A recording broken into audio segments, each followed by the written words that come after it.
itu urang teh moal bisa nabrak karena qadar Allah kahayang tinggal kahayang ai bertentangan jeung qadar Allah nu menang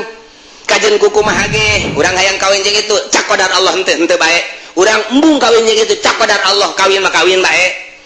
urang teh hayang sugih cak qadar Allah susah-susah bae urang hayang susah cak qadar Allah sugih-sugih bae oh ai kitu mah atuh maningan ge urang pasrah kana qadar eta lah nu dimaksud ku wali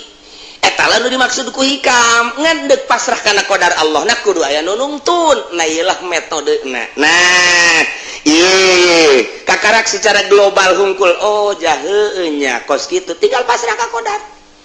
geus lamun urang pasrah ka qadar mah nikmat bae nikmat geunaheun moal aya ngarasula ka Gusti Allah geunaheun jasa